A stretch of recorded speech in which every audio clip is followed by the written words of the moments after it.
Hello दोस्तों, कैसे हैं आप लोग। उम्मीद करता हूँ बहुत अच्छे होंगे। Welcome to learner IAS together success.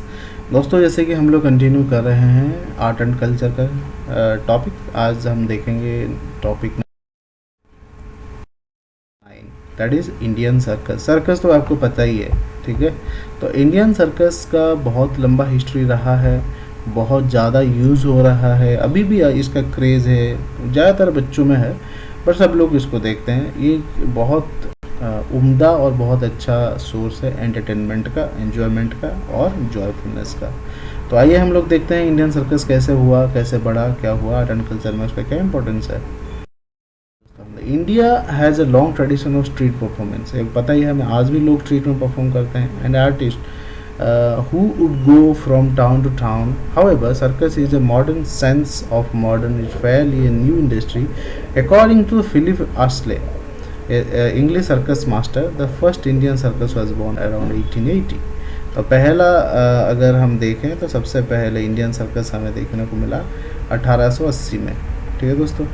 फिर great Indian circus, great Indian circus was the first modern Indian circus founded in Vishnupant Chhatre, ठीक है। विष्णुपत छत्री ने सबसे पहले ये ग्रेट इंडियन सर्कस बनाया था।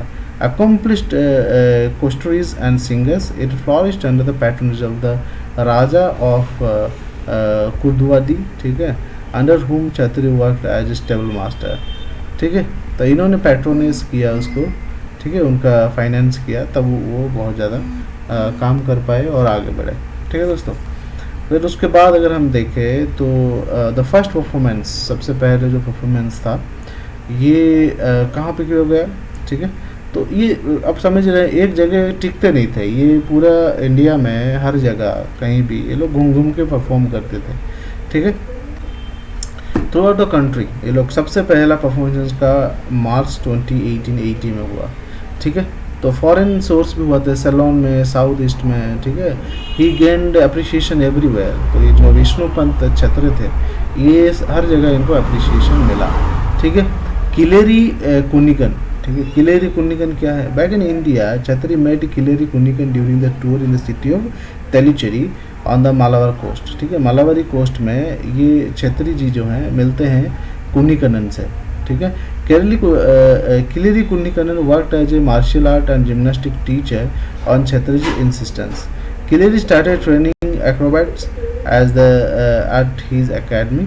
In 1901, he opened the first circus school at Chirakara near Kollam, ठीक है, which became the epicenter of the circus revolution in India, ठीक है। इस तरह से सर्कस का शुरू हुआ इंडिया में। 1904 में one of Kunhikannan students Pariyali Kannan started his own circus company by the name of the grand Malabar circus, ठीक है।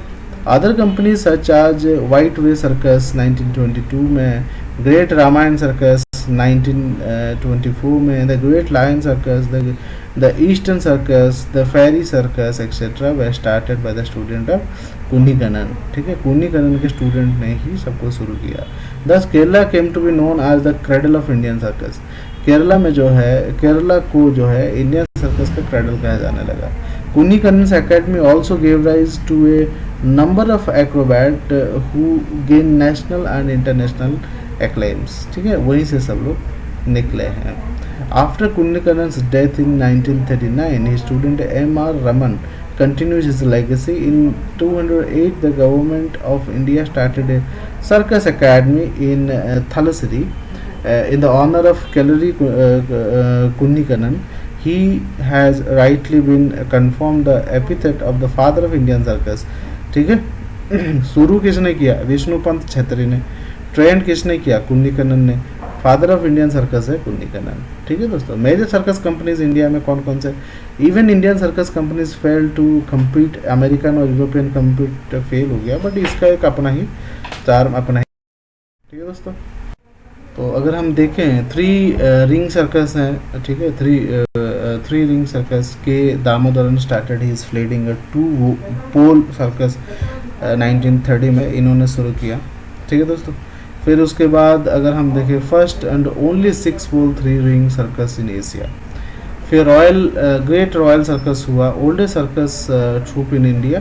Having started as Madhuskar Circus in 1909, later it taken as by the A.N.R. Wala Walkar, ठीक है, and renamed the Great Royal Circus, ठीक है. They toured successfully through Africa, Middle East and Southeast Asia.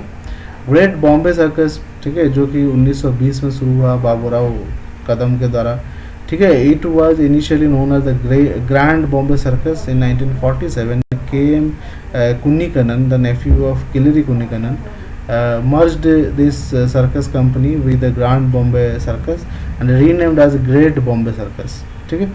300 performers थे इसमें, 60 animals थे, ठीक है. फिर आता है जेमिनी सर्कस. जेमिनी सर्कस 1951 में हुआ. तो उसके बाद गुजराती टाउन बिलमोरिया में ये शुरू हुआ. किसने? M.B. शंकरन ने शुरू किया, ex army man. The master earliest at acrobat, ठीक है, वो एरियलिस्ट थे और एक्रोबैट भी करते थे. Become popular in Gemini Sankaran, ठीक है. In 1964 Gemini circus renamed first Indian circus to delegate the international circus festival in USSR, ठीक है. यूएसएसआर में ये पहला सर्कस बना था. आपको याद रखिएगा, जेमिनी सर्कस पहला सर्कस है जो कि फॉरेन गई थी, ठीक है. तो इसमें मॉस्को में, सूची में, याल्ता में Gemini circus also become backdrop of many Indian movies such as Raj Kapoor, Mera Naam joker extra में. ये बहुत बार फिल्म में भी काम इन्होंने किया है. Jumbo circus, the pride of India, ठीक है. जम्बो सर्कस को प्राइड ऑफ इंडिया कहा जाता है. इंडिया का सबसे बड़ा सर्कस था मॉडर्न टाइम का. It was started in Bihar. 1977 में बिहार में शुरू हुआ. Was later acquired by the Sankaran family, ठीक है. It generally include Russian acrobat and performers, ठीक है. दामो Dhotre is one of the most popular Indian ring master of all time, ठीक है. ये देखिएगा. उसके बाद अगर हम सर्कस है मार्जिनल इंडस्ट्री, ठीक है. एक मार्जिनल इंडस्ट्री है, बहुत लुप्त होता हुआ इंडस्ट्री है. Since from the late 1960s circus industry has dwindled and declined owing to variety of reason. While there are around 300 Indian circus in 1990, the number has become to just 30 in 2014. 1990 में जब 300 circus हुआ करते थे, तो अभी अगर 14 में देखें तो 30 ही सर्कस बचे रह गए हैं. इसका मतलब लोग छोड़ रहे हैं तो डिक्लाइन हो रहा है. कहीं पे अगर प्रॉफिट होता तो लोग उसको क्यों छोड़ते हैं, ठीक है. रीज़न क्या था डिक्लाइन होने का? रीज़न था circus companies try to keep their trade guarded secret, ठीक है. तो उनके ट्रेड को ये लोग रिवील नहीं करते थे कि कैसे काम कर रहे हैं, कितना मुनाफा हो रहा है, क्या कुछ. This has made the heritage affair kept confines and select few. This has prevented good manager, ठीक है. इस तरह से एक प्रॉब्लम ये था, मैनेजमेंट सही से नहीं हो पाया. फिर हो गया इंटेंसिव ट्रेनिंग फ्रॉम चाइल्डहुड, ठीक है. बचपन से ही इंटेंसिव ट्रेनिंग दिया जाता था सर्कस में, ठीक है. वो लोगों को पसंद नहीं आया, बच्चों को पसंद नहीं आया, तो वो ज्वाइन ही नहीं करते थे. Supreme courts ban on hiring children, ठीक है. सुप्रीम कोर्ट ने कहा बच्चों को सर्कस मत सिखाओ, काम मत दो. अब बचपन से करेंगे तभी तो बड़े होकर ट्रेन होंगे, तो सही ढंग के लोग आए ही नहीं. कोई बचपन से तो सर्कस नहीं करता होगा. देखिए कोई भी एक अद्भुत काम करता, अद्भुत मतलब क्या, कोई उछलतान ये वो कुछ फ्लेक्सिबिलिटी दिखाओ तो बोलते अरे ये तो सर्कस में काम करता है क्या, ठीक है. तो सर्कस वाला काम बचपन से ही होता है और सुप्रीम कोर्ट ने वहीं पे वो लगा दी, बैन कर दिया, ठीक है. तो 14-15 साल होते होते तो बंदा बड़ा हो जाता है. With government of India enforcing ban on the use of the wild animals. अब वाइल्ड एनिमल्स भी आप यूज नहीं कर सकते, उनको ही लोग ला के पैसे कमाते थे. तो ये भी एक कारण था. डेंजरस प्रोफेशन है ये, तो लोग ज़्यादा जाना नहीं चाहते. ई एंटरटेनमेंट, ठीक है. तो with aces of the world, अब ई एंटरटेनमेंट आ गया, जब घर बैठे लोग सर्कस देख सकते हैं तो इसको क्यों देखेंगे, ठीक है. तो पॉसिबल रेमेडीज़ क्या है, इसका क्या क्या हो सकता है, इसको कैसे हम रिवाइव कर सकते हैं, ठीक है. हमने देखा ये प्रॉब्लम्स है, ये हमको पता चल गया. अब इसके रेमेडीज़ क्या हैं वो देखते हैं. सबसे पहले तो एकेडमी खोलो, तो बच्चों को प्रशिक्षित करो, तब जाके एक हो सकता है. पॉसिबल सोल्यूशन और क्या हो सकता है? Increase emphasis on the safety regulation. यहाँ इससे पता है बहुत डेंजरस है, लोग नहीं आते, तो इसको सेफ्टी मेजर्स बढ़ाओ, ठीक है. तब लोग सोचेंगे चलो हाँ भैया सेफ है, मरेंगे नहीं हम लोग वहाँ पर. Promote the dying art among the masses, ठीक है. तो लोगों के गहन में, पब्लिक में इसका अवेयरनेस होना चाहिए कि भैया सर्कस नाम का एक ट्रेडिशनल एंटरटेनमेंट है हमारा, सब कुछ इंटरनेट और ये नहीं है. Government protection for the circus performance में बहुत रिस्की है, उनके लिए कोई एक आपका जीवन बीमा हो या फिर उनको कुछ पैसे देना होगा, वो करेंगे क्यों? जब लोग देखेंगे तो पैसे कहाँ से आएंगे? तो गवर्नमेंट इंटरफेरेंस थोड़ा सा यहाँ पे। Presently circus is under the department of sports and youth affair, ministry of culture के अंडर है, ठीक है। तो इस तरह से हमने देखा इंडियन सर्कस। तो अगर हम प्रैक्टिस, आज तक कोई क्वेश्चन आया नहीं है, बहुत ज़्यादा इंपॉर्टेंट नहीं है, बट फिर भी यूपीएससी को कोई भरोसा तो आया नहीं, कभी कुछ भी पूछ लेता है। Which of the following personality is related to circus, तो ठीक है, इसमें कौन कौन सर्कस से कौन रिलेटेड था?